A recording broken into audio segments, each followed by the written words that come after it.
Christmas lights blazed across my mother's living room walls, red and gold twinkling over piles of wrapped gifts scattered across the carpet. The whole extended family had crowded into Diane's suburban house, the air thick with cinnamon, pine, and the constant hum of overlapping conversation. I was Clara Bennett, 38, working as a marketing consultant, and I'd spent weeks trying to keep this holiday gathering peaceful. My 9-year-old daughter Mia stayed close by my side, her small hands folded in her lap, quiet as she watched the other kids tear open their presents. When gift opening time rolled around, chaos erupted. Paper ripped, ribbons flew, and excited shouts bounced off the walls. Mia carefully peeled back the wrapping on the gift my sister Janet had given her, a brand new art set I'd picked up at Walmart, something she'd been begging for months. Her face lit up for a split second before 12-year-old Jesse, Janet's son, held up his shiny new Apple tablet high above his head for everyone to see. He tilted his chin upward, loud enough for half the room to hear. "Your presents are from Walmart," he said, staring straight at Mia. "Mine are from Apple." A hush fell over our little corner of the room.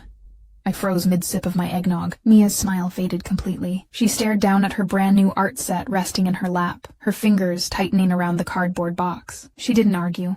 She didn't cry. She just closed her mouth and sat perfectly still, her gaze fixed on the floor. Janet glanced over, offered a weak, dismissive chuckle, and said nothing to correct him. My mother Diane busied herself passing out cookies, pretending she had not heard a word. Nobody else stepped in. I bit my tongue through the rest of the celebration. Starting a fight in front of the whole family on Christmas Day had never felt like the right move, but every time I glanced at Mia, my chest ached. She barely spoke for the remainder of the party. She didn't join the other children playing video games. She just lingered near me, shoulders hunched. On the drive home, the interior of our SUV was almost entirely silent. Soft holiday music played low through the speakers, but Mia never said a single word. She stared out the passenger side window at the passing streetlights, her small face washed in flickering orange glow. I tried making small talk, asking if she liked her art supplies, if she wanted hot cocoa when we got in. She only nodded or shook her head in reply. No real words came out. Once we arrived at our house, I helped her get ready for bed. I pulled back her comforter, smoothed her pillows, and sat down on the edge of her mattress. The room was dim, lit only by her night light shaped like a star. Just as I was about to stand up and leave, she spoke in a thin, shaky voice. "Mom," she whispered. "Are we poor?" My heart sank deep in my chest. That was the last question I expected to hear that night. I leaned back down toward her, keeping my tone calm. I did not want to give her a big dramatic speech. I grabbed my phone off the nightstand, pulled up our banking and investment app, and held the screen so she could see it clearly. "Take a look," I told her. She leaned forward, her eyes scanning the account balance on the display. She counted silently under her breath, tracing each digit with the tip of her finger, going slowly over every zero lined up in the number. When she finished counting, she pulled back, her expression serious. She glanced toward her bedroom door, lowered her voice even further. "Don't tell Grandma," she said. I nodded. I understood exactly what she meant. Diane was always digging into our finances, always pushing me to spend more for the family, always expecting me to cover costs for Janet's household too. Mia already knew how much drama money stirred up in our family. After I kissed her goodnight and closed her bedroom door behind me, I walked down the hallway to my home office. The house was quiet now. I sat down at my desk, opened my laptop, and pulled up the travel booking website. $6,800 was the total for the big family winter trip I had reserved months earlier, the vacation my mother had begged me to organize for every single member of our family. A portion of the deposit had already gone through. Up until tonight, I had intended to absorb most of the expense. My fingers hovered over the keyboard.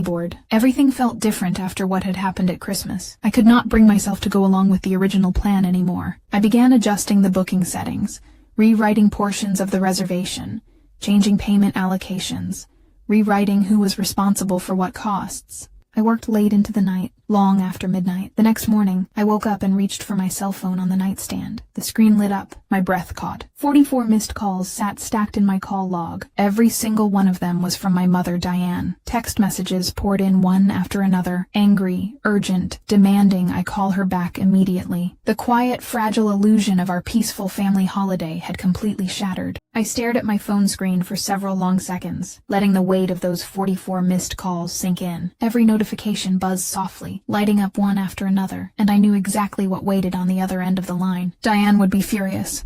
She had spent months daydreaming about that family trip, talking it up to every relative, bragging about how I had arranged everything. Changing the payment structure overnight felt like I had ripped away her favorite holiday fantasy. I padded out to the kitchen, filled my coffee mug, and leaned against the granite countertop. Part of me wanted to ignore the calls entirely, to let her cool off, but I also knew avoidance would only make things worse. She would blow the situation out of proportion, call every aunt and cousin, paint me as the selfish daughter ruining everyone's fun. I took a slow breath and pressed the callback button. The line barely rang once before she picked up. Her voice exploded through the speaker, sharp and heated, no trace of the warm holiday grandmother from the day before. "What on earth do you think you are doing?" Diane snapped. "I got the email from the travel site first thing this morning. You altered the whole booking. Janet and Jessie are beside themselves. That trip was supposed to bring everybody together for once." My grip tightened around my coffee mug. I kept my tone steady, refusing to match her volume. "I adjusted how the expenses are split. I'm not canceling the vacation. I just won't be covering nearly all of Janet's family anymore." She let out a bitter, disbelieving laugh over the phone. "All this over something a 12-year-old boy said at Christmas?" Jessie was just teasing. "Kids banter like that. You are acting petty, Clara. You're punishing the whole family because your feelings got hurt." Her words stung. That was the go-to move in our household. Write off harmful comments as childish jokes, so no grown-up had to take responsibility. I thought back to Mia's hollow stare, the quiet question whispered in the dark of her bedroom. "Are we poor?" That wound was not some trivial little tantrum. It was not harmless teasing, I told her firmly. He stood in front of the whole room and told Mia her gift was cheap, comparing it to his expensive new tablet. She went home convinced our family didn't have enough money. She sat silent the entire ride back. Diane brushed right past my explanation. "You are overreading a kid's remark. Janet already said she will talk to him. Why wreck a $6,000 trip over one silly comment? You have more than enough saved. You can afford to help your sister out." Before I could reply, a text popped up on my screen from Janet. The message was casual, almost flippant. "Jessie didn't mean anything bad," it read. "Boys say dumb stuff sometimes. Don't make a big deal out of Christmas. Let's get the trip back to how it was." I set my phone down on the counter for a moment and closed my eyes. This was the pattern I had lived with my whole adult life. Whenever something hurtful happened,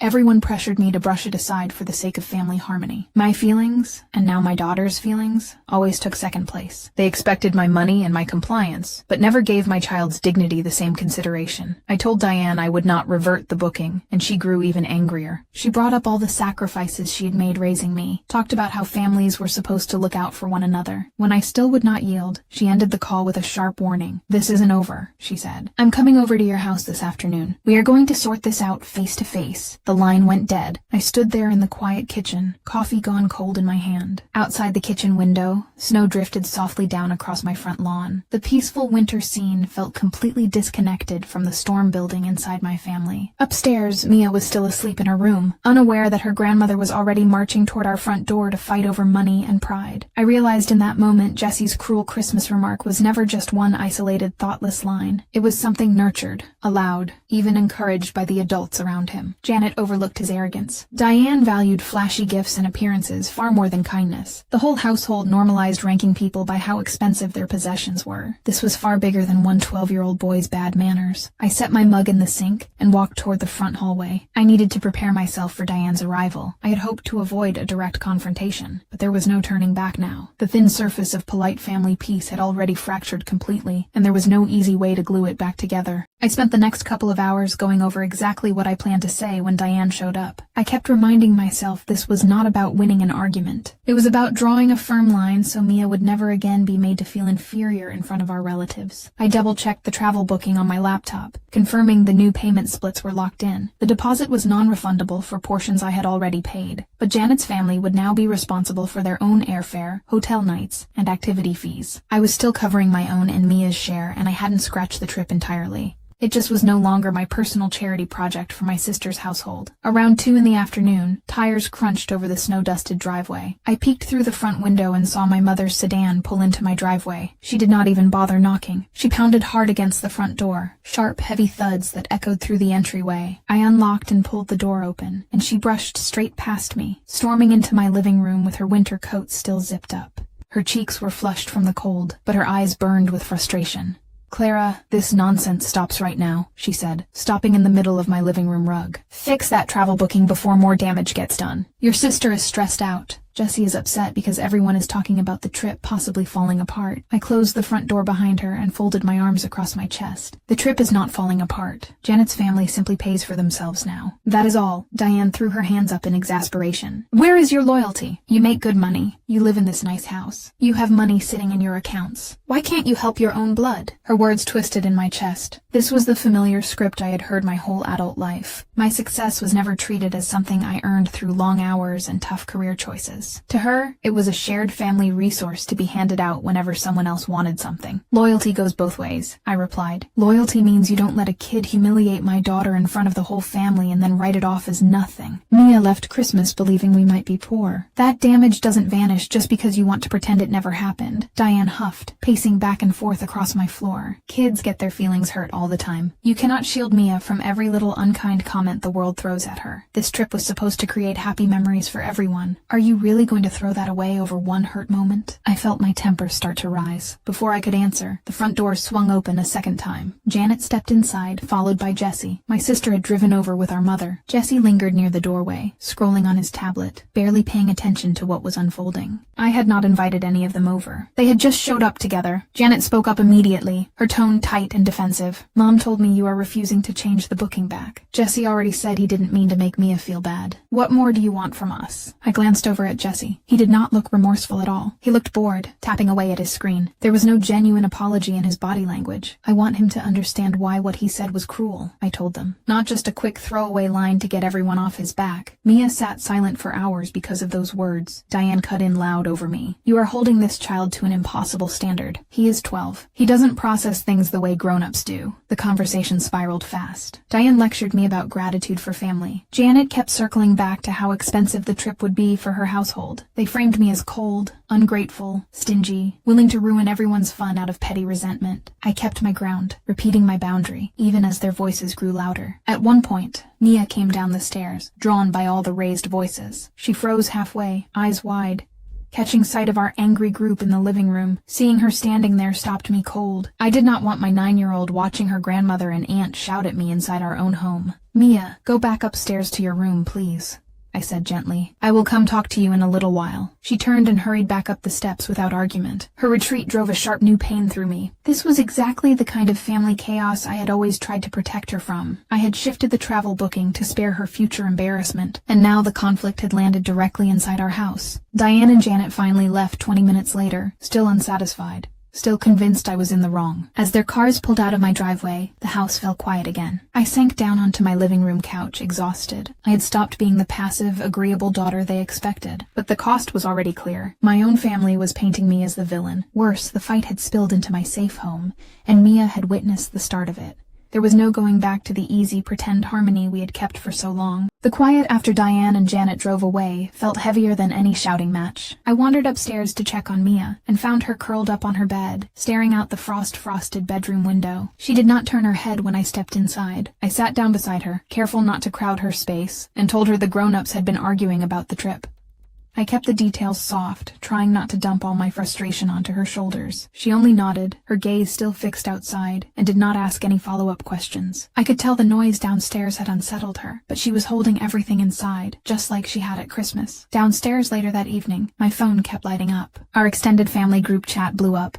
Diane had posted a long, emotional message, describing how I had ruined the planned winter vacation over a trivial holiday squabble. She framed herself as the wounded mother, Janet as the helpless sister stuck with unaffordable travel costs, and me as the stubborn, well-off relative punishing everyone for a kid's offhand remark. She never mentioned Jessie's comment, never brought up Mia's quiet question about being poor. Several aunts and cousins jumped in right away, taking her side. One cousin wrote that I ought to cut my family some slack, that blood was thicker than bruised feelings. Another said success should make you more generous, not harder-hearted. Very few people asked for my version of what had happened. I read through the thread, my chest tightening. The story my mother was spreading was taking root, and most of the relatives only knew one side of the truth. I typed out a draft reply, explaining exactly what Jessie had said, and how Mia had reacted. I sat and reread it, then deleted the whole thing. Firing off paragraphs into a noisy group chat would not change minds. It would just drag Mia further into messy family gossip. Still, the weight of everyone judging me stung. For a short while, I started to second-guess my choices. excuses. Maybe I really had overreacted.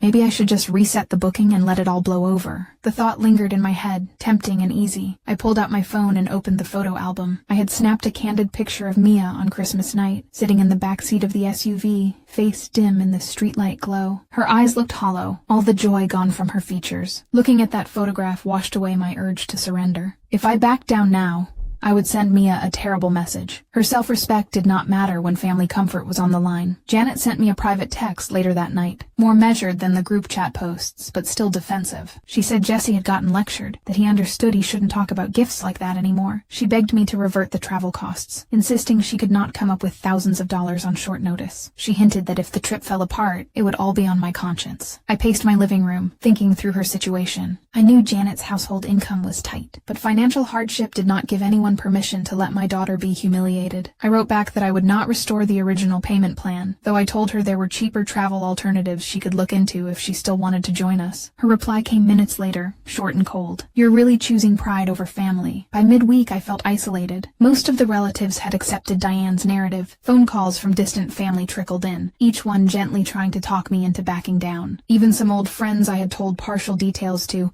wondered if I was making too big a stand over kid talk. I began to question whether anyone else saw how deeply Mia had been hurt. Then one evening, Mia sat across from me at the kitchen table while we ate dinner. She pushed her mac and cheese around on her plate, quiet for a long time before she spoke. She brought up the Christmas party all on her own. She told me how Jesse had kept glancing over at her art set after his outburst, like he thought it was funny. She said several other kids had overheard and started whispering about Walmart gifts. She had pretended not to notice, but every second had felt embarrassing. As I listened, I realized the harm had stretched far beyond that one single comment. It had rippled out to the other children in the room. My mother and sister had brushed it off as trivial, but for Mia it had been public shame. My fleeting thoughts of compromise vanished completely. I could not give in, no matter how lonely this position made me. I set down my fork and reached across the table to rest my hand lightly over hers. She looked up at me, her big eyes tired. I told her I was not going to back down, that her feelings mattered more than keeping everyone in the family happy. I did not share details about the fighting, just reassured her she never had to sit through that kind of humiliation again. Outside our kitchen window, winter dusk settled deep over the neighborhood. I knew the family pressure would only keep building. Diane was not done fighting this battle, and she still had no idea exactly how much money sat in my savings. I could feel another storm gathering, and I had no way to predict what move she would make next. 2 days later, I was scrolling through old Christmas photos on my phone when I stumbled onto a short video clip my cousin Lila had recorded at the party. She had hit record to capture the kids opening gifts, and the camera had caught the exact moment Jesse mocked Mia. I hit play, and the sound filled my quiet home office. Jesse's voice was sharp and clear, loud enough for multiple people in the background to hear. I watched Mia's smile crumple on screen, saw her shrink back into the couch, and watched Janet and Diane standing just off camera, doing absolutely nothing to intervene. My throat tightened as I watched it a second time. This was concrete proof, not just my word against the rest of the family. Up until now, every argument had boiled down to Diane and Janet insisting I was exaggerating the whole incident. Now there was footage that could not be twisted away. I saved the file to my cloud storage, made a backup copy, and kept it locked safely on my device. I had no intention of blasting it to the entire family group chat right away. Throwing raw footage into that public space would drag Mia further into the spotlight, and I refused to use my daughter's humiliation as cheap ammunition. But I kept it ready, knowing I might need it later. That Saturday afternoon, Diane showed up at my front door again, this time without advance notice. I found her leaning against my porch railing when I pulled back the curtain, holding a paper bag of homemade chocolate chip cookies, her demeanor unnervingly warm and soft. She was switching tactics. Anger had failed, so she was going to try charm and manipulation. "I just wanted to drop these off for Mia," she said when I opened the door, holding out the bag. "I miss my granddaughter. Can I come in and visit for a little while?" I stepped aside, wary, and let her enter. She wandered straight toward the stairs, saying she wanted to find Mia. I guided her toward the living room instead. Mia was upstairs reading, and I did not want my mother cornering her alone. Diane sat down on my sofa, smiling, making small talk about the weather and neighborhood snowfall. For several minutes, she acted as if none of our recent conflict had ever happened. Slowly, she steered the conversation toward money. She asked about my work bonuses, wondered how my investment accounts were performing, casually questioned how much I had managed to save over the years. I kept my answers vague and guarded. I remembered Mia's quiet warning from that first night. "Don't tell Grandma." My daughter had sensed exactly what my mother was after. Diane kept pushing. She mentioned how difficult Janet's bills were piling up, hinted that a little extra financial help from me could fix so much family tension. It dawned on me she was trying to fish for numbers, hoping to hear me admit exactly how large my savings were. If she knew the real balance, she would argue even harder that I owed Janet support. Mid-conversation, Mia wandered down the stairs, drawn by the sound of our voices. Diane lit up the second she spotted her, shifting all her attention to my daughter. She knelt down to Mia's level, her tone sweet and gentle. "Sweet girl," she said, "has your mom been showing you her phone lately? Any fun new apps you two look at together?" My whole body went tense. She was probing, trying to trick Mia into talking about the banking app. Mia's eyes darted quickly over to me. I gave her a tiny, almost unnoticeable shake of my head.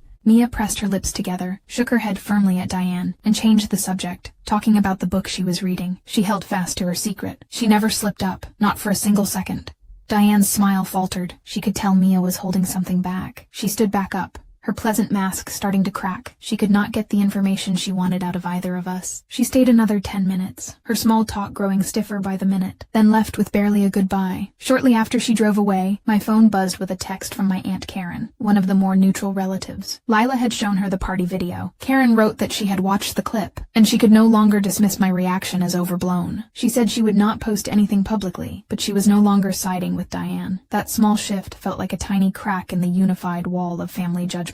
But word spread quickly that there was video evidence. Diane caught wind of it somehow. That evening, she called me, and her polite pretense vanished completely. She knew I had proof of what Jessie had said, and she now fully believed my savings were far bigger than she had guessed. Her voice was sharp with fresh outrage. She accused me of hiding wealth from the family, of hoarding money while my sister struggled. The stakes had just jumped dramatically. Before this, the fight had been about the travel booking. Now Diane was angry not only about the trip, but because she suspected I had substantial funds I was unwilling to share. I set the phone down after she finished yelling, realizing this was no longer just a disagreement over a Christmas vacation. She intended to pressure me for money long after this trip was settled. The second Diane hung up the phone, I could feel the tone of our entire family dynamic shift. What started as a Christmas misunderstanding and a modified vacation booking had bloomed into something far uglier, a full-blown inquisition over my personal finances. By sunset, she was texting every family member she could reach, spinning a brand new narrative. I was no longer just petty or oversensitive. Now, I was the greedy, secretive daughter hoarding wealth while her own sister struggled to get by. She claimed I hid massive savings to avoid helping family, that I manufactured the Christmas fight as an excuse to keep my money all to myself. She conveniently left out the video proof of Jessie's cruelty, left out Mia's quiet heartbreak, left out every layer of context that justified my boundaries. The group chat erupted again, but this time the energy was different. The neutral relatives who'd previously stayed quiet were now hesitant to take sides. The ones who'd called me selfish before started backtracking, unsure what was true and what was manufactured drama. Janet amplified Diane's new storyline. She posted about her tight monthly budget, about rising grocery costs and childcare fees, about how she couldn't possibly afford the trip on her own. She made it sound like I was deliberately sabotaging her only family vacation of the year. She never mentioned why the trip needed adjusting in the first place. The pressure mounted on me from every angle. Relatives called, texted, and DM'd, all offering the same unsolicited advice. Just pay for the trip, keep the peace, don't let money divide the family. No one stopped to ask why I'd finally stopped giving endlessly after years of never being prioritized. That night, I found myself replaying every sacrifice I'd made for this family over the last decade. I'd covered Diane's medical bills when her insurance fell short. I'd paid for family dinners, birthday gifts, weekend outings, and emergency repairs for Janet's aging house. I'd never once asked for repayment, never demanded recognition, never made a scene. I'd quietly carried the financial load for everyone, just to keep the family smooth and harmonious. All that generosity had never been enough. The second I stopped volunteering my money, I became the villain. Worst of all, the stress started bleeding into Mia's daily life. She grew quieter, more reserved, hesitant to talk about family or upcoming holidays. One night, while tucking her in, she asked if Grandma was still mad at us. I nodded honestly, but assured her we were safe, that our home and our peace mattered more than anyone's temporary anger. She frowned, rolling onto her side. "I don't like fighting," she mumbled. "I wish we could just be normal again." My heart cracked open. She wasn't upset about the trip or the gifts. She was upset about the fracture in the family she still wanted to love. That guilt gnawed at me harder than any family judgment ever could. For a moment, I questioned if setting boundaries was worth making my child sad. Just as I teetered on the edge of doubt, my phone pinged with a message from Aunt Karen. She'd spoken privately with a few other older family members, and she told me the truth everyone else was too scared to admit. Diane had always favored Janet's family. She'd always expected me to be the giver, the fixer, the financial safety net. This fight was never about the trip. It was about me breaking a lifelong pattern of mandatory self-sacrifice. Her words grounded me completely. I realized I hadn't started this war. My mother's lifelong entitlement, and my sister's willingness to benefit from it, had been simmering for years. I was just the first person bold enough to stop letting it continue. Still, the external pressure felt crippling. Most of my family stood against me. My own child was hurting from the tension. My mother was determined to ruin my reputation until I caved. I had lost almost every ounce of external support, and the world felt loud and cruel. But in that lowest moment, my internal resolve hardened completely. I would not surrender. I would not reset the trip. I would not apologize for protecting my daughter's dignity or guarding my family's financial security. If the cost of raising a confident, self-assured little girl was losing fake family harmony, then it was a cost I was willing to pay. The storm outside raged on, but inside me, the chaos settled. I knew exactly what I had to do next. I was done reacting. I was ready to fight back on my own terms. After days of absorbing every accusation and letting the family spin their lies unchallenged,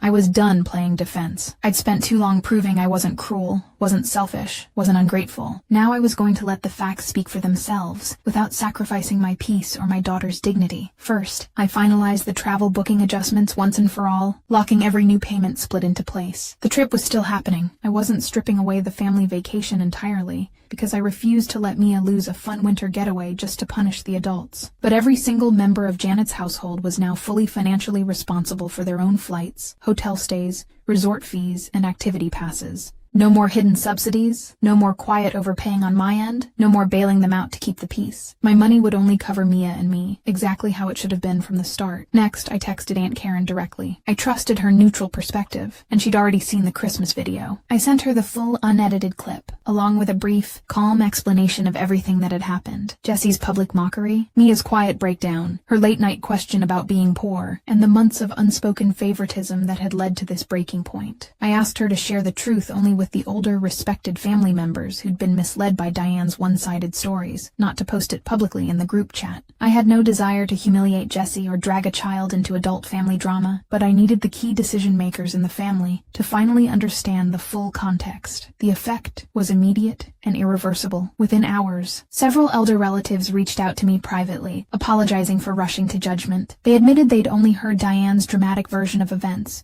and had no idea a child had been publicly shamed at Christmas. One uncle told me he'd watched kids grow up comparing gifts for decades in our family, and he'd always hated how it bred insecurity. He just never thought a family member's own kid would be the victim of it. The family tie didn't just shift, it crashed entirely against Diane and Janet's narrative. Without the ability to paint me as an ungrateful, greedy daughter, Diane's tactics fell flat. Her endless phone calls and dramatic texts stopped overnight. She could no longer rally the family to harass me, because the people who once backed her now saw the truth. The video didn't lie. Jesse's condescending words, Mia's crushed expression, and the adults' deliberate silence were all captured perfectly on camera. Janet panicked next. She texted me repeatedly, begging for a compromise, offering to split partial costs instead of full payment, promising to discipline Jesse and make him apologize properly. Her tone shifted from defensive anger to desperate pleading now that she'd lost family support. I read every message but didn't rush to reply. For years, I'd dropped everything to fix her problems the second she panicked. This time, I let her sit with the consequences of her own inaction. She'd ignored her son's harmful behavior, enabled his entitled mindset,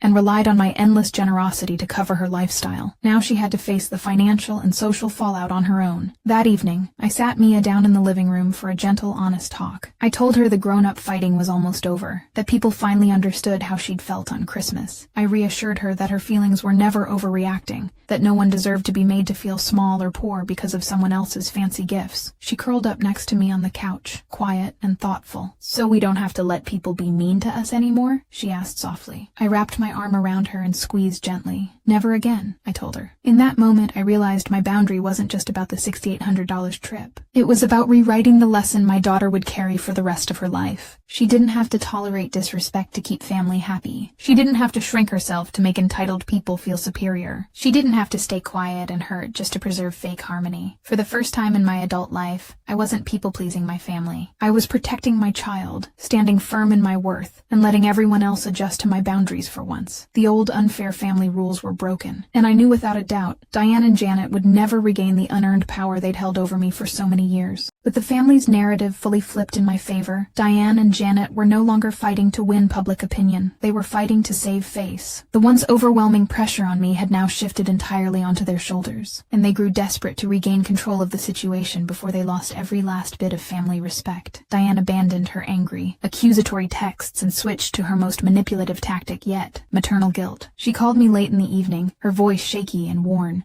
like she'd been stressing herself sick over our broken relationship. She spent the first 5 minutes recounting every sacrifice she'd made raising me, reminding me of every late-night sickness, every school drop-off, every holiday she'd hosted. She framed my boundary as a personal betrayal, not a justified defense of my daughter. "I just don't understand how you could do this to me," she whispered over the phone. "I raised you to be kind, forgiving, and loyal. Now you're cutting me out over a kid's silly comment and a vacation. I'm your mother. Don't I deserve more grace than this?" I listened quietly, letting her finish her entire guilt-driven speech without interruption. I knew exactly what she was doing. She was trying to make me feel ungrateful for setting basic boundaries, trying to make me abandon my stance to ease her wounded pride. When she finally fell silent, I spoke calmly and firmly. No anger, no hesitation. "You deserve grace," I admitted. "But grace doesn't mean endless, one-sided sacrifice. For years I've given you grace. I've given you money, time, and endless patience. I've never asked you to sacrifice a single thing for me. But when my daughter's dignity is on the line, I will never give that up for anyone, not even you," Diane huffed,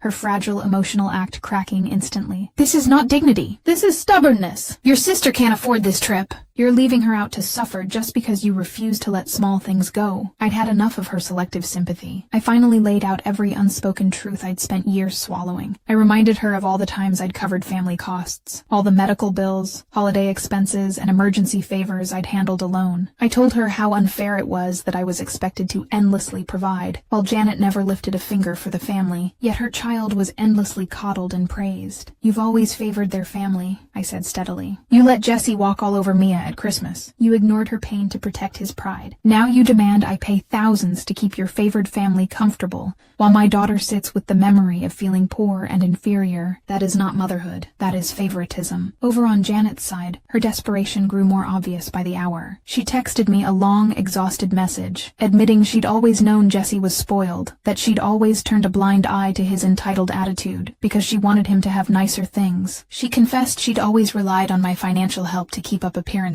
for the family, scared she would be judged for living a more modest lifestyle. She promised strict consequences for Jesse, swore she'd teach him humility and gratitude, and begged me to reconsider the travel payments. She even offered to have Jesse write Mia a handwritten apology note. I saw every word for what it was: damage control. Janet wasn't truly remorseful for letting Mia get hurt. She was remorseful for getting caught, for losing family support, and for facing financial responsibility for once in her life. The family's internal factions fully solidified that day. The elder relatives stood firmly on my side, acknowledging the long history of unfair treatment. Neutral cousins voiced their support for my boundaries. Only Diane and Janet remained isolated, clinging to their fading sense of entitlement. What little goodwill they had left in the family evaporated completely when Jesse threw a fit at home. He complained that the trip wasn't fair, that I was being mean to his mom, and that his Walmart comment wasn't even a big deal. A neighbor overheard the argument and mentioned it to my aunt, who quickly spread word of his continued arrogance. Now everyone knew the problem ran deeper than a single Christmas comment. It was a lifetime of unchecked favoritism, spoiled behavior, and adult negligence. By the end of the day, Diane's final fallback was fully exposed. She had no more family allies, no more public sympathy, no more moral high ground. Her only remaining weapon was the fragile mother-daughter bond she'd spent years abusing. I knew the final confrontation was inevitable. Diane and Janet would not back down quietly. They would show up one last time, desperate to force me into submission, to restore the old dynamic where I paid, and they benefited. The calm before the final storm had ended,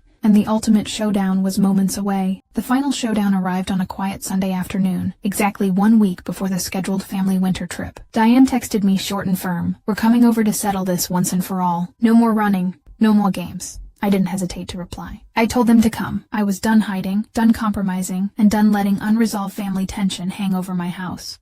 Before they arrived, I sat Mia down and explained that the adults were going to talk honestly, and that she could stay upstairs in her room with her tablet if she felt uncomfortable. She nodded, mature and calm, already used to the rhythm of our family's messy conflicts now. 20 minutes later, Diane's car pulled up, with Janet and Jesse sitting in the passenger seats. They walked up my driveway together, solemn and tense, no longer shouting or dramatic. They'd lost the family's public support. Their manipulation tactics had failed, and they were here for one last desperate attempt to force force me back into the old pattern. We all settled in my living room. The air felt thick and still. Snow fell softly outside the windows, a quiet contrast to the heavy tension filling the room. Diane spoke first, her voice tight and controlled. "I've spent the entire week listening to the family judge us. Everyone's taking your side. I've had time to think, and I'll admit it. I favored Janet's family. I didn't mean to hurt Mia, but I turned a blind eye because I wanted peace. I let Jessie get away with too much because I didn't want to deal with conflict. It was the closest she'd ever come to genuine apology, but it was incomplete. She was apologizing for favoritism getting caught, not for hurting my daughter." Janet spoke next, her eyes glistening with stressed, tired tears. "I know I've relied on you too much. I let Jesse's attitude slide because it was easier than parenting him hard. I was embarrassed I couldn't afford nice things for him on my own. I'm sorry Mia felt ashamed, truly." She pulled out a folded handwritten note from Jesse and set it on my coffee table. The apology was messy, juvenile, and clearly forced. Short sentences, no real emotion, just scripted lines about not comparing gifts again. Jesse stood beside his mom, slouched and unremorseful. He didn't speak, didn't make eye contact, didn't acknowledge Mia's feelings at all. It was obvious he still believed the whole situation was ridiculous, that a simple comment didn't warrant this much family fallout. I picked up the note, read it slowly and set it back down. "Thank you for writing this," I said calmly. "But an apology only matters when you understand what you're apologizing for. Jesse didn't just make a comment about gifts. He publicly shamed a younger cousin, made her question her family's worth, and taught her that our relatives value expensive items over kindness. That's what hurt." Diane sighed sharply. "We've apologized. We've disciplined him. What more do you want? Reset the trip payment plan. Let's all go together like we planned. Let this fight end." That was their final ask, their last attempt to pull me back into compliance. I shook my head gently but firmly. "The trip is still happening. Mia and I are going, but the payment structure stays changed. Janet's family covers their own costs." Diane's face hardened instantly. "So you're still punishing us?" "No," I replied. "I'm stopping my lifelong punishment of myself. For years, I sacrificed my money, my time, and my peace to make your favorite family comfortable. I covered costs I never owed. I stayed quiet through unfair treatment. This isn't punishment. It's balance." I turned to Janet directly. "You can join the trip if you want. You can save, adjust your budget, and pay your family's share. No one's stopping you. But you will never again get to rely on my money while your child shames mine." Janet's shoulders slumped. "I can't afford it last minute." "You know that. Then you don't go," I said simply. "Life has costs. I've paid yours long enough." Diane tried one final guilt play. "You're splitting this family apart permanently over pride." "I didn't split it," I corrected her. "The favoritism split it. The silence split it. The way you let one child shine while the other shrank split it. I'm just the first person honest enough to stop pretending it's fine."